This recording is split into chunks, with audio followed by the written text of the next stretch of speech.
Hey, what's going on, everybody? My name is Corey, better known as the C-Man, and I want to welcome you to another edition of the C-Man's Cinema Sit Down as we continue to move through almost into the end of January. I continue to find myself seeing a new movie every week and being really happy about the movies that I see. And specifically in the horror realm, we are once again on a really strong tear. I mean, it just hasn't let up since 2022. And honestly, since most of the pandemic, I feel like since the pandemic hit, the realm of horror has been really, really strong, with really strong creatives, both visually and narratively. And this creator is one that I'm a real big fan of. I'm a Cronenberg guy in general. A lot of my favorite things in horror don't exist without his dad, David. And since Brandon's come into the world of directing, I've been a fan, man. Specifically his last outing, which was Possessor. Huge fan of that movie. And when I saw that he had cast Alexander Skarsgård and Mia Goth in this one, ooh, did I get really excited. What am I talking about? Why don't you pull up a chair, take a seat. We are getting ready to dive in, spoiler-free, into Infinity Pool. And Infinity Pool was a movie that I unfortunately didn't get a chance to do a fresh out of the theater review. Actually, the last couple movies I've seen, I wasn't able to do a fresh out of the review because I was out and about with people. And it just in the goings and, comings and leaving of the theater, totally dropped the ball. But I wanted to make sure I gave Infinity Pool some time because this is a movie that I really dug. Now, for me personally, I like Possessor a little bit better, but this movie does some really interesting things and really makes you think. And that's the thing that I really like the most about this movie, is that by the time you get to the end of it, Cronenberg is going to have you thinking about a lot of different things, and specifically in the realm of like the elite or wealthy and the lengths and extreme lengths that they'll go to find joy or different things like that. And through the use of cloning technology, you get this really kind of fascinating story that kind of dives in and dissects some of that stuff. And what Cronenberg is doing narratively is something that I really dig, specifically in the first two acts of this movie. I think the first two acts are really engaging from a narrative storyline. But when you switch into the third act, that's where Cronenberg really leans into the visuals and the ramping up of the movie. So I think a little bit of the story and the narrative gets a little lost in there. But man, if you're gonna lose a little bit of story in the third act, at least keep the third act interesting. And that's something that Cronenberg does visually as well as performance-wise. Because for me, Skarsgård and Goth are at their absolute best in the third act. So, this movie isn't going to hit for everybody. And let me address one thing. I've seen a lot of headlines around this with this is like the most disgusting movie you'll ever see. It's gross just to be gross. It's shocking. I don't know if most of those headlines were coming out of Sundance, where Cronenberg debuted the film with an NC-17 rating. But the theater feature that we currently have is a rated R version. And I can totally see where the NC-17 stuff would kick in. And there are definitely some disturbing, strange, weird / gross visuals. But if you've followed the Cronenbergs, that's par for the course. Like, you're coming for some of the gross visuals that you might get. And like I said, the visual style, specifically to the third act, where a lot of those types of gross things pop up, I think it's very traditional Cronenberg stuff.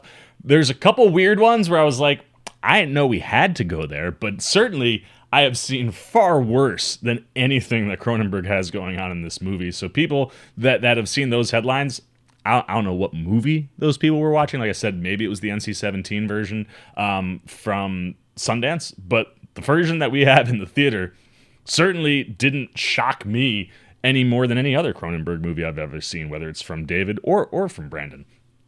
And when it comes to the visuals, I gotta give a shout out to Cronenberg's cinematographer, because he really, really does some excellent stuff. Karim Hussein, he opens this movie, mild spoiler, with like a camera spin shot. And I've seen those before. Horror has really leaned into the upside down flip.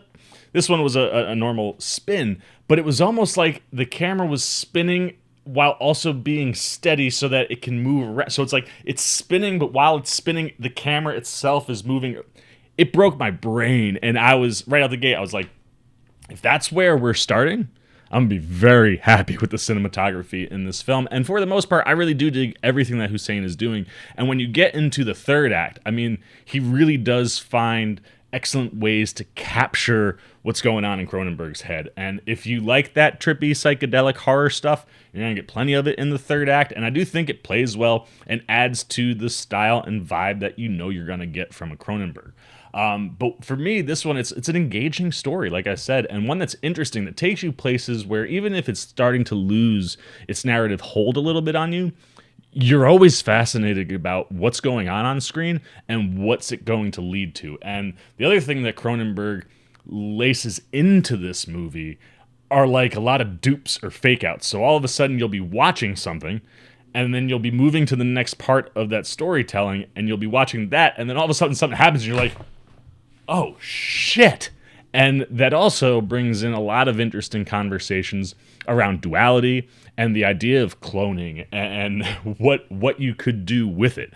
And all of that stuff is stuff that I really dig. I just wish it would have punched a little bit harder from the narrative side in that third act. But like I said, you up the visual game in the third act, and you certainly up the acting game. And this is a pretty good cast all around. The story focuses around Alexander Skarsgård's James Foster and his wife Cleopatra Coleman's M. Foster.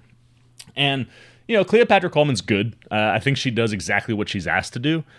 But much like the other supporting characters who, you know, Mia Goth's husband is one of them, some of their friends at this island, everyone's on this vacation in a town or city or resort where, like, if you leave the resort, it's super, super dangerous. Some things come up. They bump into these two people, and they get sucked into a very interesting world. But, you know, once you get to, I'd say, like the midway point, unfortunately, Coleman's character isn't really front and center or that involved. So what she's asked to do, really solid stuff. And I feel that way with everybody that's in the movie that isn't named Alexander Skarsgård and Mia Goth. And when it comes to those two performances, it's one of these, like, with Skarsgård, I just think that he's at a place where he wants to make movies, he wants to lead in movies, but he doesn't need to be a movie star. And I think these kind of one-off weird little indie movies really are where he should be. I mean, you look at something like Robert Eggers' The Northman, and while Eggers is a big name and that is a big movie, it certainly isn't a blockbuster or you know, like a movie star lead. And that's the same thing here. But the thing with those roles is it keeps Skarsgård interesting. He can do different things, and he has a lot more range than I think anyone's ever really given him credit for. And certainly when you're looking to just be one of those, like, staples, especially in the indie film scene, having a Cronenberg name in there is a nice add for Skarsgård. And this is a role that, again, brings a lot of different things. I mean, the one thing I love about Skarsgård, no matter what he's doing, he's always interesting on camera. Same goes for Goth, which makes them an excellent pairing. But anytime he's on camera, whatever he's doing, I'm always like, I'm intrigued. I want to know what's going on over there. And in this movie, you know, I mean, let's be real. Skarsgård is like a Norse god, right, man? I mean, that dude looks like he was chiseled out of just perfection. And, you know, from a physical standpoint, I think he exudes a lot of masculinity. I mean, if you've seen The Northman, that dude is a lot of masculinity. And this movie has him play something a bit opposite from that. He's not super masculine in this film. And every time it comes up or things like that are going on, I'm just fascinated with what he's doing. And if you're not going to be an A-list, you know, movie star, then find really interesting work and keep, you know, your fans always going, I can't wait to see what this guy does next. And that's where I'm at right now with Skarsgård, who, as you know, is someone that I've loved since True Blood. Flip the coin to the other side, his co-lead, Mia Goth, and same thing. Someone who the minute she steps on screen, you're just like, I'm interested in everything she's doing. Her voice is super unique, and her delivery with her voice is super unique, and her look is super unique. I don't think I would necessarily say that Mia Goth is, like, traditionally beautiful, but I can't ever take my eyes off her when she is on screen, and she is stunning. And I can't put my finger on what it is. Like, she's got like the super light eyebrows, which usually doesn't work for me, but she pulls it off, and she uses all of that stuff to her advantage in the roles that she takes. And here, her character of Gabby Bauer is fascinating. And the way that she plays off Skarsgård is so much fun. And it's the playfulness with her character that I love. There is a scene where she is on the hood of a car. Comes late second going into the third act when stuff's starting to spin out. And it's one of the best, like, 2.5 minute stretches of the whole movie. I was fascinated with everything she was doing. Her delivery, her voice, what she's inflicting. Like, the things that she is delivering in the movie, specifically towards or at Alexander Skarsgård, you're always just going, I can't wait to see what she does next. And her talent level is, very much, I think, A-list level. Like, she has the talent to, I would think she could theoretically do just about anything. But considering where she comes from, the realm of horror and a lot of these weirder kind of roles, I'd be fascinated to see where her career goes and if it takes her into a mainstream lane. And if she goes into a mainstream lane, what type of roles is she getting? Because she's fascinating. And I'm not going to put a ceiling on what she can do until she shows that she can't do something. But what she has done thus far, specifically in the horror realm, I'm always here for it. And in this movie, I think you get some of the best performance we've ever seen from Goth. And like I said, her and Skarsgård together just create really interesting, wonderful acting moments. And like I said, while this movie isn't perfect, if you're a fan of the Cronenbergs, specifically Brandon, I think you got some interesting technological stuff going on here, some interesting societal stuff going on here, and interesting stuff just going on for the characters at play. And whether it loses you or doesn't, I think this thing is rock solid. So let's get the old C-Maniacs up, and our year of really solid horror movies and movies in general continues. I think Cronenberg delivers another winner for him. Visually, it's what I was hoping for. Really use the psychedelics and trippy type things to his advantage down the back stretch of the film. And like I said, the concepts and things that he's playing with from a narrative standpoint are interesting the whole time. And you have two characters and actors who could just stand there and be interesting. And then when you give them the material you give them, you get, I think, two real standout performances that a lot of people will overlook because it's a movie a lot of people won't go see or see when it comes to streaming. But for people that watch it, man, keep your eyes on these two. Alexander Skarsgård and Mia Goth are excellent here. The production design, the cinematography from Hussein is phenomenal. The score, another thing that works quite well, and something that Cronenberg has always been really good with, is utilizing a score that not only matches what you're putting on screen, but matches the feeling that he wants you to be feeling. And that certainly always amps up and leads into the tense moments really good.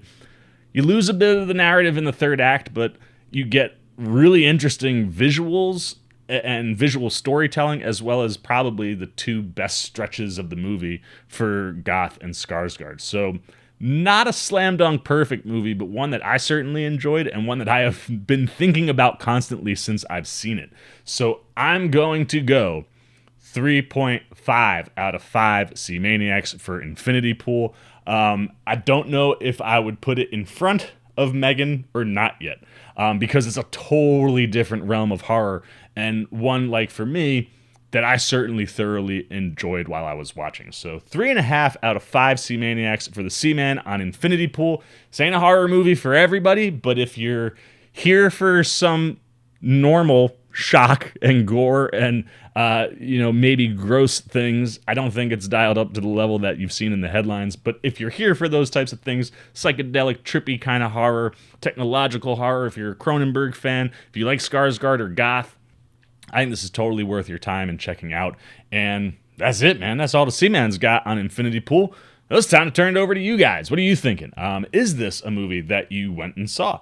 If you've seen it, what took you to the theater? Is it because you're a Cronenberg fan? Are you a Skarsgård fan? Are you a Goth fan? What got you to go check this one out in the theater? And if you saw it, what'd you think? Were the headlines right? Is this movie sick, gross, shocking? Or was it something that engaged you and made you think about things? Or was it just a miss? And if you haven't seen the movie, Is it on your to-do list? Is it something that you're waiting for on streaming? This is totally a movie that I expect to do quite well in streaming compared to what it'll do at the box office. Although there were more people than I expected in my theater when I went. So I'd be interesting, but this feels more like a streaming movie. So are you waiting for it to come to streaming? Is this on your to-do list? Is this something that you're like, nah, see, man, that's not my lane, but I'm glad you said the things that you said, because I can just be like, yeah, Alexander Skarsgård or Mia Goth are doing good things. Anything you guys got, man, good, bad, indifferent on Infinity Pool, put it down below in the comments section. I look forward to talking to you down there. As always, if you enjoyed this video, please give me a thumbs up. And if you're new, you want to come hang out with the C-Man anytime we're talking movies, TV, trailer, reactions. You want to be here for any of the other movies that we've seen. I've got a couple other reviews I'm working on. Of course, The Last of Us coverage coming every week, a non-spoiler reactions, spoiler review.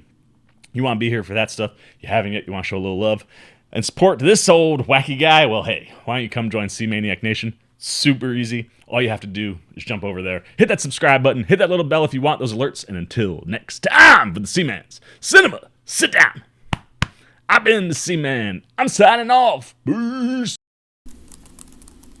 Oh, you guys are still here. You snuck up on me. You must be looking for more of this guy. Well, I got two video options for you, man. Right up here and right over here. And if you want all those C-Man goodies, well, hey, come join the squad right on over there, and I'll catch you on the next one.